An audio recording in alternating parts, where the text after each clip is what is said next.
बहुत समय पहले की बात है। एक हाथी एक जंगल में रहने आया। जंगल उसके लिए नया था, इसलिए वह किसी न किसी को दोस्त बनाना चाहता था।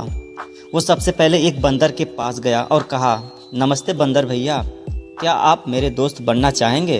बंदर ने कहा, तुम मेरी तरह झूला नहीं झूल सकते क्योंकि तुम बहुत बड़े हो, इसलिए मैं तुम्हारा दोस्त नहीं बन सकता। इसके बाद हाथी एक खरगोश के पास गया और वही सवाल पूछा। खरगोश ने कहा, तुम मेरे बिल में फिट नहीं हो सकते क्योंकि तुम बहुत बड़े हो, इसलिए मैं तुम्हारा दोस्त नहीं बन सकता। फिर हाथी तालाब में रहने वाले मेढक के पास गया और कहा, मेढक भैया, क्या आप मेरे दोस्त बनोगे? तो इस पर मेढक ने जवाब दिया, तुम मेरे जितना उछल कूद नहीं कर सकते, तुम बहुत भारी हो, इसलिए मैं भी तुम्हारा दोस्त नहीं बन सकता। अब हाथी वास्तव में बहुत ही उदास था क्योंकि उसके बहुत कोशिश के बावजूद भी कोई उसका दोस्त नहीं बना।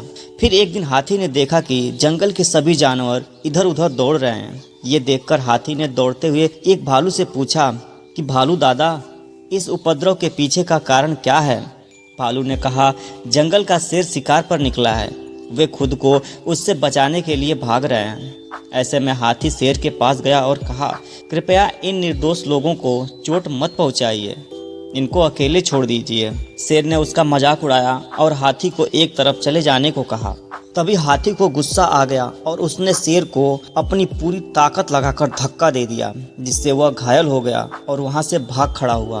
अब बाकी सभी जानवर धीरे धीरे बाहर आ गए और शेर की हार को लेकर आनंदित होने लगे। वे हाथी के पास गए और उससे कहा, तुम्हारा आकार एकदम सही है हमारा दोस्त बनने के लिए। इस कहानी से हमें यही सीख मिलती है कि एक व्यक्ति का आकार उनके मूल्य का निर्धारण नहीं करता है। Thank you. एक नमक बेचने वाला रोज अपने गधे पर नमक की थैली ले जाकर बाजार में बेचता था। रास्ते में उन्हें एक नदी पार करनी पड़ती थी। एक दिन नदी पार करते वक्त गधा अचानक नदी में गिर गया और नमक की थैली में पानी भर गया। चूँकि नमक से भरा थैला पानी में घुल गया और इसीलिए थैला ले जाने के लिए बहुत हल्का हो गया। इसकी वजह से गधा बहुत खुश था। अब फिर गधा रोज वही चाल चलने लगा। इससे नमक बेचने वाले को काफ़ी नुकसान उठाना पड़ता।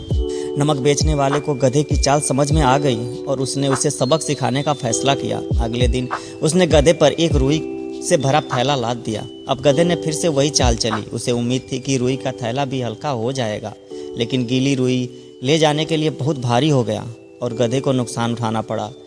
उसने इससे एक सबक ली। उस दिन के बाद उसने कोई भी चाल नहीं चली और नमक बेचने वाला खुश हो गया। इस कहानी से हमें यही सीख मिलती है कि भाग्य हमेशा साथ नहीं देता, हमेशा हमें अपनी बुद्धि का भी इस्तेमाल करना चाहिए। Thank you.